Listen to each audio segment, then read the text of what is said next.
Hi friends, welcome to JV aspirants YouTube channel GK and current affairs. And ఇంకెవరైనా మన ఛానల్ని subscribe చేయకపోతే తప్పకుండా సబ్స్క్రైబ్ చేసుకోండి. అండ్ ఫర్దర్ అప్డేట్స్ మిస్ అవ్వకుండా ఉండాలంటే బెల్ ఐకాన్ కూడా క్లిక్ చేయండి. అప్పుడు మేము చేసే వీడియోలు మీకు నోటిఫికేషన్ రూపంలో వస్తాయి ఫ్రెండ్స్. ఓకే.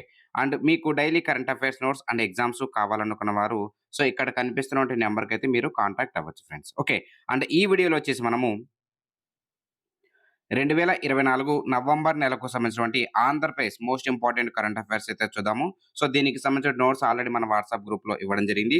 ఒకసారి మీరు దాన్ని చదివిన తర్వాత ఈ యొక్క వీడియో చూడండి. లేదంటే ఈ యొక్క వీడియో చూసిన తర్వాత దాన్ని చదవండి. ఎందుకంటే మీకు ఇక్కడ ఏది ఇంపార్టెంటు, ఏది అన్‌ఇంపార్టెంట్ అనేటువంటి విషయాలైతే మీకు అర్థమవుతాయి ఫ్రెండ్స్. ఓకే.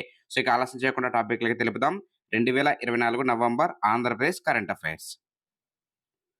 ఇక్కడ ఫస్ట్ టాపిక్ చూసుకుంటే ఇంపార్టెంట్ ఇది దీపం 2 పథకము.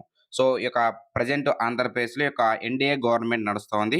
ఇక్కడ ఎన్‌డీఏ గవర్నమెంట్ సూపర్ 6 అనేటువంటి ఒక స్కీమ్‌నైతే తీసుకురావడం జరిగింది. ఒక పథకాన్ని, ఒక ప్రోగ్రామ్ అని చెప్పొచ్చు ఎన్నికల్లో. ఇక్కడ దీపం 2 అనేటువంటి ఒక పథకం అనేది కూడా చాలా ఇంపార్టెంటు. ఈ యొక్క పథకాన్ని ఎప్పుడు ప్రారంభించారు? ఎవరు ప్రారంభించారు? ఎక్కడ ప్రారంభించారు? అనేది కూడా ఇంపార్టెంట్. మీకు ఎగ్జామ్‌లో డైరెక్ట్‌గా కొన్నిసార్లు ఇలా షార్ట్‌కట్‌గా అడుగుతుంటారు క్వెషన్స్. ఓకే. ఈ యొక్క దీపం 2 అనేటువంటి పథకానికి చూసుకుంటే 2024 నవంబర్ 1. నవంబర్ 1న ముఖ్యమంత్రి చంద్రబాబు నాయుడు ఎక్కడ ప్రారంభించారంటే శ్రీకాకుళం జిల్లా ఇచ్చాపురం మండలం ఈదుపురం గ్రామంలో ఈ యొక్క పథకాన్నయితే ప్రారంభించడం జరిగింది. అండ్ దీపం 2 అనే పథకం అంటున్నాం గదా! దీపం 1 అనేటువంటి పథకాన్ని ఎప్పుడు ప్రారంభించారంటే గతంలో టీడీపీ గవర్నమెంట్ ఉండేది 1990లో. 1999లో అప్పట్లో టీడీపీ గవర్నమెంట్ దీపం 1 అనేటువంటి పథకాన్నయితే ప్రారంభించింది. అండ్ దీపం 2 పథకానికి సంబంధించి ఫుల్‌ఫిల్‌గా ఈ యొక్క పథకం మొత్తం నోట్స్ కూడా ఆల్రెడీ మీకు ఇవ్వడం జరిగింది. అక్కడ మీరు చూసేయండి. ఓకే. అండ్ నెక్స్ట్ టాపిక్ చూసుకుంటే మోస్ట్ ఇంపార్టెంట్ విజయవాడకు అలాగే విశాఖకు మెట్రో రైళ్లు రాబోతున్నాయి. దీనికి సంబంధించిన ఒక ప్రాజెక్ట్‌నైతే రాష్ట్ర ప్రభుత్వం ప్రతిపాదించింది కేంద్రానికి. ఇక్కడ చూసుకుంటే విజయవాడ, విశాఖపట్నాల్లో మెట్రో రైల్ ప్రాజెక్ట్‌కైతే ఈ యొక్క 2024 ధరల ప్రకారం ఎన్ని రూపాయలు కేటాయించారు అని అంటారు మీకు ఎగ్జామ్‌లో. సో, 42,362 కోట్ల రూపాయలైతే రాష్ట్ర ప్రభుత్వం కేంద్రానికి ప్రతిపాదించింది. విజయవాడలో నుండి వచ్చేటువంటి మెట్రో రైలును 2 దశల్లో, అలాగే విశాఖలో వచ్చేటువంటి మెట్రో రైలును 2 దశల్లో మొత్తంగా చూసుకుంటే 2 కూడా 7 కారిడార్లు. 3+4 అంటాం. ఈ యొక్క మొత్తంగా చూసుకుంటే 42,362. విజయవాడకు మాత్రమే 25,130 కోట్లు. విశాఖలో వచ్చేటువంటి మెట్రో రైలుకు 17,232 కోట్లు. ఇది కేవలం ప్రతిపాదనలు మాత్రమే. అండ్ ఫైనల్‌గా ఈ యొక్క కేంద్ర ప్రభుత్వం ఎంత ఆమోదిస్తుంది అనేది చూడాలి. ఓకే. ఆ వివరాలు వచ్చిన తర్వాత మళ్ళీ మనం వీడియోలో డిస్కస్ చేద్దాం. ఇక నెక్స్ట్ టాపిక్ చూసుకుంటే కన్నయ్య నాయుడుకి అవార్డు. బహుశా ఈ క్వెషన్ వచ్చే అవకాశం ఉంది మీకు ఏదో ఒక ఎగ్జామ్‌లో. ఎందుకంటే రీసెంట్‌గా కర్ణాటకలో తుంగభద్ర డ్యామ్ అక్కడైతేనేమి, అలాగే రీసెంట్‌గా విజయవాడలో వరదలు రావడం వలన ప్రకాశం బ్యారేజ్‌లో కొన్ని గేట్లు, బ్యారేజ్ ఉన్నటువంటి గేట్లు తెగిపోవడం జరిగింది. తెగిపోవడం అంటే డ్యామేజ్ అవ్వడం జరిగింది. అప్పట్లో ఈ యొక్క కన్నయ్య నాయుడుకి అవార్డు రావడం ఇక్కడ విశేషం అన్నమాట. అందుకనే ఆయన పేరు గుర్తుంచుకోవాలని చెప్తున్నాను. ఇక్కడ ఏంటంటే ఈ యొక్క కర్ణాటక రాష్ట్ర ప్రభుత్వం ఇటీవల ఎవరికి కన్నడ రాజ్యోత్సవ అనేటువంటి పురస్కారాన్ని అందించింది అంటే ఆన్సరు కన్నయ్య నాయుడు. కన్నయ్య నాయుడు. ఓకే. తుంగభద్ర జలాశయాన్ని రక్షించినందుకు ఈ యొక్క అవార్డ్ అయితే రావడం జరిగింది. Next topic. ఆంధ్రప్రదేశ్ నుండి 5 మందికి కేంద్ర హోంమంత్రి దక్షత పథకాలు. దక్షత పథకాలు ఇది రక్షత పథకాలు కాదు. ఇక్కడ ఆంధ్రప్రదేశ్ నుండి 5 మందికి రావడం జరిగింది. కేంద్రీయ గృహ మంత్రి దక్షత అవార్డులు అని పిలుస్తారు. ఓకే. మొత్తం దేశవ్యాప్తంగా 463 మందికొస్తే ఆంధ్రప్రదేశ్ నుండి 5 మందికి రావడం జరిగింది. ఇక్కడ పేర్లు చూసుకుంటే Sridevi Rao, Krishnaprasanna, Srinivasa Rao, John Joseph and Stanley head constable అన్నమాట. ఓకే. 5 మందికి. Next topic. బయోస్పియర్‌గా మర్రిపాకల. వాస్తవానికి ప్రెజెంట్ ఆంధ్రప్రదేశ్‌లో కేవలం ఒకే ఒక బయోస్పియర్ ఉంది. అది మీకు తెలిసిన విషయమే శేషాచలం అన్నమాట. ఆంధ్రప్రదేశ్‌లో ఉన్నటువంటి ఏకైక బయోస్పియర్ వచ్చేసి శేషాచలం 2015లో గుర్తించడం జరిగింది. యునెస్కో ఆధ్వర్యంలో వీటిని గుర్తిస్తారన్నమాట. అయితే రెండవ రిజర్వ్ కూడా ఈ యొక్క రెండవ బయోస్పియర్ రిజర్వ్ కూడా ప్రతిపాదనకు ఏర్పాటు చేస్తున్నట్టు ప్రతిపాదన తీసుకొచ్చారు. చూద్దాం ఎక్కడంటే మర్రిపాకల అటవీ ప్రాంతం. ఇది అల్లూరి సీతారామరాజు జిల్లా పరిసర ప్రాంతాల్లో ఉంటుంది. ఇది మర్రిపాకల అటవీ ప్రాంతం ఎక్కడ ఉంది అడిగే అవకాశం ఉంది మీకు ఎగ్జామ్‌లో. అలాగే ప్రెజెంట్ దేశంలో ఎన్ని బయోస్పియర్ రిజర్వులు ఉన్నాయంటే ఈ యొక్క 18 ఉన్నాయి. 18 బయోస్పియర్స్. దేశంలో మొట్టమొదటిదొచ్చేసి నీలగిరి, నీలగిరిని 1986లో ప్రకటించారు. అండ్ ఆంధ్రప్రదేశ్‌లో ఒకటి మాత్రమే ఉంది. అది శేషాచలం అన్నమాట. 2010లో ఏర్పాటు చేశారు. ఓకే. అండ్ నెక్స్ట్ టాపిక్ చూసుకుంటే ఆంధ్రప్రదేశ్ రాష్ట్ర ప్రభుత్వం స్పోర్ట్స్ పాలిసీ. ఈ యొక్క స్పోర్ట్స్ పాలిసీ సంబంధించి కూడా మీకు సెపరేట్‌గా నోట్స్ ఇచ్చాను. అక్కడ క్లీన్‌గా చదువుకోండి. క్లియర్ కట్‌గా. ఓకే. ఇక్కడ మీకు హైలైట్స్ పాయింట్స్ మాత్రమే డిస్కస్ చేస్తాను. సో, ఉద్యోగాల్లో స్పోర్ట్స్ కోటాను ఈ యొక్క పాలిసీ ప్రకారం 2% నుండి 3% పెంచారు. అడిగితే క్వెషన్ ఇక్కడి నుంచి అడగాలి మీకు. ఓకే. సో, ఉద్యోగాల్లో స్పోర్ట్స్ వాటాని ఎంత శాతం పెంచారంటే 2% 3% 3% పెంచారు. అలాగే ఒలింపిక్స్‌లో బంగారు పతకం సాధిస్తే ఎన్ని కోట్ల రూపాయల ప్రైజ్ మనీ ఇస్తారంటే 7,00,00,000 వాస్తవానికి ఈ యొక్క ప్రైజ్ మనీని ఇవ్వడంలో స్పోర్ట్స్‌ను ఈ యొక్క ఎవరైతే ఉంటారో క్రీడాకారులను ప్రోత్సహించడంలో మొట్టమొదటిగా హర్యానా రాష్ట్రం తొలి స్థానంలో ఉంటుంది. అయితే ఆ యొక్క హర్యానా రాష్ట్రాన్ని దీటుగా ఈ యొక్క ఆంధ్రప్రదేశ్ పాలిసీని ఏర్పాటు చేయడం జరిగింది. సో, ఇంపార్టెంట్ ఇది. ఎందుకంటే ఒక రాష్ట్రాన్ని బీట్ జేయడానికే దీన్ని తీసుకొచ్చారు. అలాగే ఒలింపిక్స్‌లో బంగారు పతకం సాధిస్తే 7,00,00,000 ఇస్తారని చెప్పాం గదా! అండ్ రజత పతకం సాధించిన వారికి 5,00,00,000 ఇస్తారు. అలాగే కాంస్య పతకం సాధించిన వారికి 3,00,00,000 ఇస్తారు. సో, ఇది ఇంపార్టెంట్. ఇది బాగా గుర్తుపెట్టుకుంటే సరిపోతుంది. ఎందుకంటే ఒలింపిక్స్ అనేవి సో, ఇంటర్నేషనల్ లెవెల్‌లో ఒక ఫేమస్ గేమ్స్. కాబట్టి దాన్ని బాగా గుర్తుంచుకుంటే సరిపోతుంది. అండ్ మిగతావి జస్ట్ అలా చూసుకుంటే సరిపోతది. ఓకే. అండ్ ఆసియాన్ గేమ్స్‌లో బంగారు పతకం సాధిస్తే 4,00,00,000 ఇస్తారు. అండ్ ఆసియాన్ గేమ్స్‌లో రజత పతకం సాధిస్తే 2,00,00,000, కాంస్య పతకం గెలిస్తే 1,00,00,000 ఇస్తారు. ఓకే. సో, ఇవి మీకు హైలైట్ పాయింట్స్. ఎన్ని కోట్ల రూపాయలు ఇస్తారో, అలాగే ఉద్యోగ స్పోర్ట్స్ కోటాను ఎంత శాతానికి పెంచారనేవి ఇంపార్టెంట్ ఇక్కడ. ఓకే. నెక్స్ట్. సో, అర్చకులకు కనీస వేతనం పెంపు చేయడం చేస్తూ ఈ యొక్క ముఖ్యమంత్రి చంద్రబాబు నాయుడు నిర్ణయం తీసుకోవడం జరిగింది. సో, ప్రెజెంట్ దేవాదాయ శాఖ మంత్రి ఎవరున్నారంటే ఆనం రామనారాయణ రెడ్డి. ఆనం రామనారాయణ రెడ్డి. ఓకే.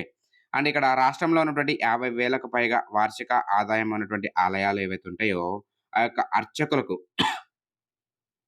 కనీస వేతనాన్ని రూ. 15,000 పెంచుతూ ఇక చంద్రబాబు నాయుడు అంటే చీఫ్ మినిస్టర్ నిర్ణయం తీసుకోవడం జరిగింది. మీకు ఎగ్జామ్ డైరెక్ట్ అడుగుతాడు. అర్చకులకు ఎన్ని రూపాయల వేతనం పెంచారు నెలకంటే రూ. 15,000. సో, మొత్తం లబ్ధిదారుల సంఖ్య. సో, ఇవంతా కూడా మీకు అన్నెసెసరీ పాయింట్స్ ఇవన్నీ కూడా. జస్ట్ మనకి ఎన్ని రూపాయలు పెంచారు అనేది ఇంపార్టెంట్. నెక్స్ట్. సో, స్కీమ్ వార్తలో నిలిచింది. సర్వేపల్లి రాధాకృష్ణన్ విద్యార్థి మిత్ర పథకం. విద్యార్థి మిత్ర పథకం. సో, వాస్తవానికి ఇది స్కూల్స్‌కి సంబంధించినటువంటి పథకం అన్నమాట. ఈ పథకం కింద ప్రభుత్వ, ఎయిడెడ్ పాఠశాలల్లో చదివేటువంటి విద్యార్థులకు 2025, 26 ఇది ఇయర్ గుర్తుపెట్టుకోండి. నాట్ థిస్ ఇయర్ 2024, 25 కాదు. నెక్స్ట్ అకాడమిక్ ఇయర్ 2025, 26 విద్యా సంవత్సరానికి కిట్లు అందించేందుకు ఉద్దేశించిందే ఈ యొక్క సర్వేపల్లి రాధాకృష్ణ విద్యార్థి మిత్ర పథకం. ఓకే. మీకు ఎగ్జామ్‌లో అడుగుతారు ఒక్కొక్కసారి. ఈ యొక్క ఆంధ్రప్రదేశ్ రాష్ట్ర ప్రభుత్వం కిట్లు అందిస్తుంది స్కూలుకి సంబంధించి. సో, దానికి సంబంధించినటువంటి పథకం ఏది అని అంటాడు. సర్వేపల్లి రాధాకృష్ణ విద్యార్థి పథకము. సో, సర్వేపల్లి అంటేనే ఆల్‌మోస్ట్‌గా మనకెవరు గుర్తొస్తారు? టీచర్ గుర్తొస్తారు. ఎందుకంటే మనం టీచర్స్ డే జరుపుకుంటాం ఈయన బర్త్‌డే సందర్భంగా. సో, కాబట్టి అలా మనం ఒక్కోసారి గుర్తుపెట్టుకోవాలి. ఓకే. సో, మొత్తం ఈ యొక్క పథకానికి 953.71 కోట్ల రూపాయలు కేటాయించారు. ఇందులో కేంద్రం రాష్ట్ర వాటా ఉంటుంది. అలాగే రాష్ట్రాల వాటా కూడా ఉంటుంది. ఇందులో మీకు 1-10 తరగతుల వారికి వర్క్ బుక్స్ అయితేనేమి, అలాగే హ్మ్, నోటు పుస్తకాలు, బెల్ట్ గాని, బూట్లు గాని, బ్యాగ్స్, డిక్షనరీ, పాఠ్య పుస్తకాలు, వర్క్ బుక్స్, అలాగే 3 జతల ఏకరూప దుస్తులు. సో, ఇది ఇంపార్టెంట్ పాయింట్. గతంలో ఒక ఎగ్జామ్‌లో అడిగారు. సో, ఎన్ని జతలు అంటే ఇప్పుడు కాదు. లాస్ట్ గవర్నమెంట్‌లో ఒక టెట్ ఎగ్జామ్‌లో అడిగారు. ఎన్ని జతల ఏకరూప దుస్తులు అందిస్తారని చెప్పేసి. సో, ప్రెజెంట్ అయితే 3 జతల ఏకరూప దుస్తులు ఇస్తున్నారు. ఓకే. అండ్ ఒక్కో విద్యార్థికి అన్ని వస్తువులతో కూడినటువంటి కిట్లు ఉన్నారు. ఇందులో భాగంగా ఒక్కొక్క కిట్టు ధర వచ్చేసి మొత్తంగా 1858.50 అంటే రూ. 1858.5 ఉంటుంది ఒక్కొక్క కిట్ ధర. Okay. So, important. Next Andhra Pradesh రాష్ట్ర క్యాబినెట్ నిర్ణయాలు. ఈ యొక్క క్యాబినెట్ నిర్ణయాలని మీకు మాక్సిమం ఎగ్జామ్ పాయింట్ ఆఫ్ వ్యూలో క్వెషన్స్ రూపంలో అడుగుతుంటారు. సో, మనం వన్ బై వన్ డిస్కస్ చేద్దాం ఇక్కడ. సో, ఈ యొక్క సమావేశం నవంబర్ 6న జరిగింది. సో, ఫస్ట్ అనౌన్స్‌మెంట్ ఏంటంటే ప్రభుత్వ, ప్రైవేట్ భూములు ఆక్రమించుకోవడము, అలాగే ఎక్కడో దూరంగా ఉంటున్నటువంటి వారి భూములను కబ్జా చేయడము, పేదల భూములను లాక్కోవడము, నకిలీ పత్రాలతో రిజిస్ట్రేషన్‌లు వంటివి నియంత్రించేందుకు ఏపీ ప్రభుత్వము నిరోధక చట్టం. సో, ఈ యొక్క ఏపీ భూ ఆక్రమణ నిరోధక చట్టంను రద్దు చేసి దాని స్థానంలో ఏం తీసుకొచ్చారంటే ఏపీ భూ ఆక్రమణ నిరోధక చట్టం 2024. సో, ఏ సంవత్సరం అనేది గుర్తుపెట్టుకుంటే సరిపోతుంది మీకు. ఓకే. ఏపీ భూ ఆక్రమణల నిరోధక చట్టం 1982 స్థానంలో 2024ను తీసుకురావడం జరిగింది. అదే ముఖ్య ఉద్దేశ్యం. ఈ యొక్క చట్టం యొక్క ముఖ్య ఉద్దేశ్యం ఏంటి అంటే, ప్రభుత్వ, ప్రైవేట్ భూములు ఎవరైతే ఆక్రమిస్తుంటారో, అలాగే దూరంగా ఉన్నటువంటి ఎవరైతే వ్యక్తులు వాళ్ళ యొక్క భూములను కబ్జా చేయడము అలాంటివి ఏవైతే ఉంటాయో, సో, వాళ్ళను నియంత్రించడమే ఈ యొక్క చట్టం యొక్క ముఖ్య ఉద్దేశ్యం. Okay. Next topic. So, AP drone పాలిసీకి కూడా ఆమోదం తెలపడం జరిగింది ఈ యొక్క రాష్ట్ర క్యాబినెట్. సో, దీని ప్రకారం చూసుకుంటే కర్నూలు పట్టణాన్ని డ్రోన్ తయారీ హబ్‌గా చేయాలనేది దీని లక్ష్యం అన్నమాట. అలాగే ప్లగ్ అండ్ ప్లే విధానంలో డ్రోన్ డెవలప్‌మెంట్ ట్రైనింగ్ అయితేనేమి, అలాగే ప్రొడ్యూస్ తయారీ కేంద్రాన్ని కర్నూల్‌లో స్థాపించినారు. సో, గుర్తుపెట్టుకోండి, డ్రోన్ అంటే కర్నూల్, కర్నూల్ అంటే డ్రోన్ అని గుర్తుపెట్టుకోవాలి. ఎందుకంటే ఈ యొక్క కర్నూలు డ్రోన్ తయారీ హబ్‌గా ఏర్పాటు చేస్తున్నారు. ఓకే. వన్స్ అగైన్ కర్నూల్ అంటే డ్రోను, డ్రోన్ అంటే కర్నూలు. ఓకే. అలాగే రీసెంట్‌గా ఈ యొక్క డ్రోన్ సమ్మిట్ అనేది కూడా విజయవాడలో జరిగింది. సో, అది కూడా మీరు చూసుకోండి. Okay. Next. So, AP data centre policy 4.0కు కూడా ఆమోదం తెలపడం జరిగింది. అలాగే AP semiconductor and display fab policy 4.0 అనేటువంటి దానికి కూడా ఆమోదం తెలిపడం జరిగింది. ఎందుకు మనం దీన్ని డిస్కస్ చేస్తున్నామంటే, ఇక్కడ 3.0, 2.0, 1.0 అని ఒక్కోసారి మీకు ఎగ్జామ్‌లో అడుగుతుంటారు. కాబట్టి మీకు డిస్కస్ చేస్తున్నాం ఇక్కడ. Next topic. సో, రాజధానికి 15,000,00,00,000 రుణంపై సంతకాలు చేయడానికైతే ఈ యొక్క రంగం సిద్ధమైంది. సో, గుర్తుపెట్టుకోండి, రాజధాని అమరావతి. అమరావతి ఎక్కడైతే వార్తలు నిలుస్తుందో డెఫినిట్‌గా ఇంపార్టెంట్. ఆ పాయింట్ టోటల్ టాపిక్ మొత్తం చదువుకోవాలి మీరు. ఎందుకంటే ఎగ్జామ్ పాయింట్ ఆఫ్ వ్యూలో అడుగుతారు. ఇక్కడ రాజధాని అమరావతి నిర్మాణం కోసం ఆసియా డెవలప్‌మెంట్ బ్యాంకు, అలాగే ప్రపంచ బ్యాంకు 2 కూడా రూ. 15,000,00,000 ఇస్తాము అని చెప్పేసి గతంలో మనకు ప్రకటన కూడా ఇవ్వడం జరిగింది. సో, కాబట్టి ఈ 2 సంస్థలు ఎన్ని కోట్ల రూపాయల రుణం ఇస్తున్నాయంటే అమరావతి కోసం రూ. 15,000,00,000. ఓకే. నెక్స్ట్. సో, ఆంధ్రప్రదేశ్ ఆర్‌టీసీలో ఇతర రాష్ట్రాల వృద్ధులు ఎవరైతే ప్రయాణిస్తుంటారో వాళ్ళకు కూడా 25% రాయితీ లభిస్తుంది ప్రెజెంట్. ఓకే.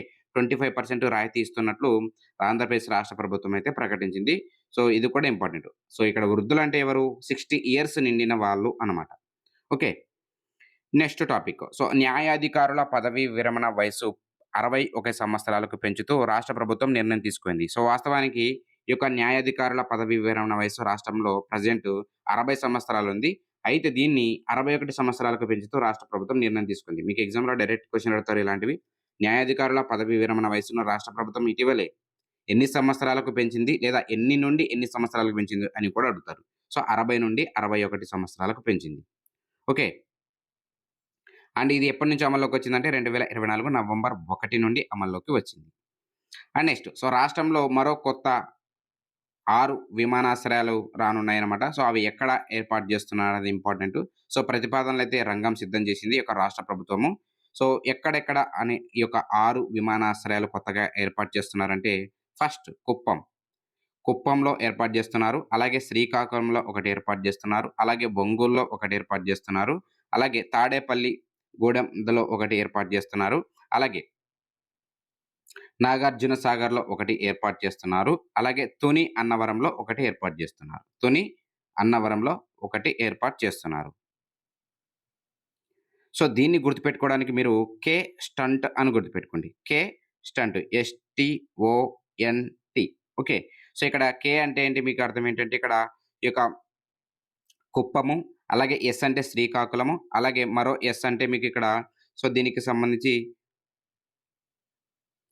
సో, ఇక్కడ కే అంటే మీకు కుప్పం అవుతుంది. అలాగే ఎస్ అంటే శ్రీకాకుళం అవుతుంది. అలాగే ఒకటి టీ వచ్చేసి ఏంటంటే తాడేపల్లి అవుతుంది. అలాగే ఓ వచ్చేసి ఏంటంటే ఒంగోలు. అలాగే ఎన్ అంటే అర్థం ఏంటంటే నాగార్జున సాగరు. అలాగే మరో టీ అంటే తుని, అన్నవరం. ఓకే. సో, ఒక్కసారి మీరు ఇలాంటి కొండ గుర్తుల ద్వారా కూడా మీరు ఆన్సర్ చేయొచ్చు ఎగ్జామ్‌లో. ఓకే. మొత్తం ఎన్ని విమానాశ్రయాలు ప్రతిపాదించిందంటే సో, వాటికి కూడా ఎగ్జామ్‌లో అడుగుతారు ఇవి గూడా. ఎందుకులే మనకు అడగరులే అనుకుంటే పొరపాటు. ఖచ్చితంగా డెఫినిట్‌గా అడుగుతారు. ఓకే. నెక్స్ట్ టాపిక్ చూద్దాం. సో, ఎస్సీ వర్గీకరణపై ఏకసభ్య కమిషన్. సో, ఇది కూడా చాలా ఇంపార్టెంటు. ఇటీవల దుమారమైంది. సో, ఎస్సీ వర్గీకరణపై ఏకసభ్య కమిషన్. సో, ఎస్సీ వర్గీకరణపై ఎవరి నేతృత్వంలో కమిటీ వేశారంటారు? సో, విశ్రాంత ఐఏఎస్ అధికారి. ఇది ఇంపార్టెంట్ చూడండి. విశ్రాంత ఐఏఎస్ అధికారా? లేదంటే ఐపీఎస్ అధికారా? లేకపోతే ఐఎఫ్ఎస్ అధికారా? ఐఆర్ఎస్ అధికారా? అని అడుగుతారు మీకు ఎగ్జామ్‌లో. సో, ఇక్కడ విశ్రాంత ఐఏఎస్ అధికారి రాజీవ్ రంజన్ మిశ్రా. రాజీవ్ రంజన్ మిశ్రా. ఓకే. అండ్ ఈ యొక్క కమిషన్ బాధ్యతలు స్వీకరించినప్పటి నుండి 60 రోజుల్లోగా నివేదిక ఇవ్వనున్నారు. సో, రాజీవ్ రంజన్ మిశ్రా దేనికి సంబంధించిందంటే ఎస్సీ వర్గీకరణ ఆంధ్రప్రదేశ్ రాష్ట్రంలో. ఓకే. నెక్స్ట్. సో, ఆంధ్రప్రదేశ్ రాష్ట్ర మంత్రివర్గ నిర్ణయాలు. సో, ఈ యొక్క ఆంధ్రప్రదేశ్ రాష్ట్రం ప్రభుత్వము స్ నెలకు 2 సార్లు ఈ యొక్క క్యాబినెట్ సమావేశాలు నిర్వహిస్తున్నట్లు ఇటీవల ప్రకటించింది. అందులో భాగంగానే రెండవ సమావేశ నిర్ణయాలు ఇక్కడ చూద్దాము. సో, క్రీడాకారులను ప్రోత్సహించడానికి ఈ యొక్క సో, ఇందాకే మనం డిస్కస్ చేసాం. నూతన స్పోర్ట్స్ పాలసీని ఇందాకే చూసాము. సో, అలాగే సహజ వాయువుపై 5% ఉన్నటువంటి వ్యాట్‌ను స్థిరంగా ఉండడానికి కూడా ఆమోదం తెలిపింది. సో, వైసీపీ హయాంలో 24.5% ఉండేదన్నమాట. ఈ యొక్క సహజ వాయువుపై వ్యాట్. అయితే ఈ యొక్క నూతన గవర్నమెంట్ వచ్చిన తర్వాత 5%కి దాన్ని స్థిరంగా చేసింది. ఓకే. అలాగే నెక్స్ట్ గంజాయి, మాదక ద్రవ్యాల్ని అరికట్టేందుకు ఏర్పాటు చేసినటువంటి యాంటీ నార్కోటిక్ టాస్క్ ఫోర్స్‌కు అంటే ఈగల్ అని పిలుస్తారు దాన్ని. ఈగల్ అంటారు. సో, దీనికి సంబంధించి మనం ఇక్కడ ఇంకొక పాయింట్ ఉంది కింద. సో, దాని తర్వాత చూద్దాం ఇక్కడ. ఓకే. అండ్ గుత్తేదారులకు జగన్ ప్రభుత్వం రద్దు చేసినటువంటి మొబిలైజేషన్ అడ్వాన్స్‌ల విధానం పునరుద్ధరణకు కూడా గ్రీన్ సిగ్నల్ ఇవ్వడం జరిగింది. సో, ఇవి మీకు ఇక్కడ లేటెస్ట్ మీకు ఆంధ్రప్రదేశ్ రాష్ట్ర కేబినెట్ నిర్ణయాలు. అలాగే నెక్స్ట్ సో, కర్నూల్‌లో ఒక హైకోర్ట్ బెంచ్ ఏర్పాటు చేస్తున్నట్టు కూడా ప్రకటించడం జరిగింది. సో, కర్నూల్ అంటే మీకు ఇందాకే చెప్పాం. కర్నూల్ అంటే డ్రోన్ అంటే కర్నూలు. డ్రోన్ హబ్‌గా ఏర్పాటు చేయడానికి ఏ పట్టణాన్ని ఎంపిక చేసిందంటే రాష్ట్ర ప్రభుత్వం కర్నూలును. అలాగే కర్నూల్‌లో హైకోర్ట్ బెంచ్ ఏర్పాటు చేస్తున్నట్టు కూడా ఎందుకంటే లాస్ట్ గవర్నమెంట్ ఈ యొక్క కర్నూల్‌లో హైకోర్ట్ ఏర్పాటు చేస్తున్నట్టు కూడా ప్రకటించింది. సో, న్యాయ రాజధాని అని. బట్ అది ఆమోదం తెలపలేదు. అమలులోకి రాలేదు. బట్ ఇప్పుడు ఈ యొక్క న్యూ గవర్నమెంట్ వచ్చిన తర్వాత కర్నూల్‌లో హైకోర్ట్ బెంచ్ ఏర్పాటు చేయాలని నిర్ణయించిందనమాట. అలాగే కర్నూల్‌లో ఉన్నటువంటి ఆంధ్రప్రదేశ్ విద్యుత్ నియంత్రణ మండలి ఏపీఈఆర్‌సీ అని పిలుస్తారు. సో, దీనికి సంబంధించి కార్యాలయాన్ని అమరావతికి తరలించాలని కూడా నిర్ణయించడం జరిగింది. ఓకే. అండ్ నెక్స్ట్ చూసుకుంటే నెక్స్ట్ టాపిక్ చూసుకుంటే ఈగల్‌కి సంబంధించి ఇన్ఫర్మేషన్ చాలా important. So, eagle full form ఇంపార్టెంటే. అలాగే దానికి సంబంధించిన పూర్తి వివరాలు మనం చూద్దాం ఇక్కడ. సో, ఈగల్ అనేది ఏపీ రాష్ట్ర ప్రభుత్వం తీసుకొచ్చింది. అయితే ఈగల్ యొక్క ఫుల్ ఫార్మ్ ఏంటి అనేది ఒకసారి చూసుకుంటే, ఈగల్ అంటే elite anti narcotics group for law enforcement. Elite anti narcotics group for law enforcement eagle అని పిలుస్తారు. సో, ఎందుకు ఇది అంటే గంజాయి అలాగే మాదక ద్రవ్యాలను కట్టడి చేసేందుకే దీన్ని తీసుకొచ్చారనమాట. ఈగల్ అనేటువంటి ఫోర్స్‌ను. అండ్ అలాగే ముఖ్యంగా చూసుకుంటే దీనికి ఒక టోల్ ఫ్రీ నంబర్ ఏర్పాటు చేశారు. 1972 సో, గుర్తుపెట్టుకోండి 1972 అంటే ఈగల్ అని గుర్తు రావాలి. ఈగల్ అంటే 1972 గుర్తు రావాలి. 1972 అంటే ఈగల్ అంటే 1972. ఓకే. సో, ఎందుకు మీకు అలా చెప్తున్నా అంటే ఖచ్చితంగా ఇలాంటివి అడుగుతారు ఎగ్జామ్ పాయింట్ ఆఫ్ వ్యూలో. అండ్ ఈగల్‌కి సంబంధించి మరికొన్ని అంశాలు చూసుకుంటే, సో, రాష్ట్రంలో గంజాయి, మాదక ద్రవ్యాలు ముఖ్యంగా అరికట్టడానికి కోసమే ఈ యొక్క ఈగల్‌ని తీసుకురావడం జరిగింది. అండ్ దీనికి సంబంధించి టాస్క్ ఫోర్స్‌లో దీనికి అధిపతిగా ఎవరుంటారంటే Ake Ravi Krishna. So, Ake Ravi Krishna IPS officer. Ake Ravi Krishna ఉంటారనమాట. దీనికి సంబంధించినటువంటి విభాగ అధిపతి. అండ్ దీనిలో మొత్తం ఈ యొక్క ఈగల్ అనేటువంటి ఒక ఫోర్స్‌లో మొత్తం 459 మంది సిబ్బంది పనిచేస్తారు ఇందులో. అందులో రాష్ట్ర స్థాయికి సంబంధించి నార్కోటిక్స్ పోలీస్ స్టేషన్ ఉంటుంది. అలాగే జిల్లాకి ఒకటి చొప్పున మొత్తం 26 నార్కోటిక్ కంట్రోల్ కూడా ఏర్పాటు చేస్తున్నారనమాట. సో, రాష్ట్ర స్థాయి అమరావతిలో ఉంటుంది. అమరావతి కేంద్రంగా పనిచేస్తుంది. అలాగే అమరావతిలో 2 అలాగే గంజాయి సమస్య తీవ్రంగా ఉన్నటువంటి ఈ యొక్క విశాఖపట్నము, పాడేరు కేంద్రాలుగా 2 కలిపి మొత్తం 4 రాష్ట్ర స్థాయి టాస్క్ ఫోర్స్‌లు ఏర్పాటు చేస్తున్నారు. సో, అడుగుతారు మీకు ఎగ్జామ్ పాయింట్ ఆఫ్ వ్యూలో ఈగిల్ కింద రాష్ట్ర ప్రభుత్వం ఎన్ని రాష్ట్ర స్థాయి టాస్క్ ఫోర్స్‌ను ఏర్పాటు చేసిందంటే 4 రాష్ట్ర స్థాయి టాస్క్ ఫోర్స్‌లు. ఓకే. అండ్ ఈగిల్ యొక్క ముఖ్య లక్ష్యం ఇందాక చూసాం గంజాయి, మాదక ద్రవ్యాలు ఏవైతే ఉంటాయో వాటి యొక్క ఉత్పత్తి, రవాణా, స్మగ్లింగ్, విక్రయం, కొనుగోలు, నిల్వ, వినియోగం ఏదున్నా సరే దాన్ని అరికట్టడము, శిక్షించడమే దీని యొక్క ముఖ్య ఉద్దేశ్యం. ఓకే. సో, దీనికి సంబంధించి టోల్ ఫ్రీ నంబర్ కూడా ఏర్పాటు చేయడం జరిగింది. 1972 అని చెప్పాము ఇందాకే. సో, ఇదొచ్చేసి అమరావతి కేంద్రంగా పనిచేస్తుంది. అలాగే దీనికి సంబంధించి ఫాస్ట్ ట్రాక్ కోర్టులు కూడా ఏర్పాటు చేస్తున్నారు. ఈ యొక్క ఈగల్‌కి సంబంధించి మొత్తంగా 5 ప్రాంతాల్లో విశాఖపట్నము, రాజమహేంద్రవరము, విజయవాడ, గుంటూరు, తిరుపతి. మరోసారి విశాఖపట్నము, రాజమహేంద్రవరము, అలాగే విజయవాడ, గుంటూరు, తిరుపతి. ఓకే. సో, ఇవన్నీ కూడా ఫాస్ట్ ట్రాక్ కోర్టులు. దేనికి సంబంధించిందంటే ఈగల్‌కి సంబంధించింది.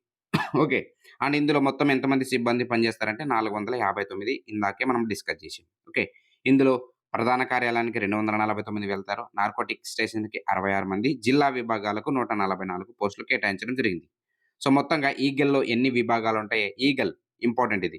ఈగల్‌లో మొత్తం ఎన్ని విభాగాలు అంటే టాస్క్ ఫోర్స్‌లు ఎన్నుంటాయంటే మొత్తం 6 ఉంటాయి. 6 లీగల్ విభాగం ఒకటుంటుంది. రెండోదొచ్చేసి డాక్యుమెంటేషన్ శిక్ష విభాగం ఒకటుంటుంది. సాంకేతిక విభాగం ఒకటుంటుంది. అలాగే రాష్ట్ర టాస్క్ ఫోర్స్ ఒకటుంటుంది. పరిపాలన లాజిస్టిక్స్ ఒకటుంటుంది. అలాగే సెంట్రల్ డిపాజిటరీ. ఈ 6 విభాగాలనేవి కూడా ఈగల్‌లో భాగంగా పనిచేస్తాయి ఫ్రెండ్స్. ఓకే. సో, ఇవి మీకు 2024 నవంబర్ నెలకు సంబంధించినటువంటి ఆంధ్రప్రదేశ్ కరెంట్ అఫైర్స్. సో, ఈ వీడియో మీకు నచ్చినట్టయితే తప్పకుండా మీ ఫ్రెండ్స్‌కి షేర్ చేయండి. అండ్ మాకు సపోర్ట్ చేస్తున్నాను friends. And thank you for watching this video. Thank you very much.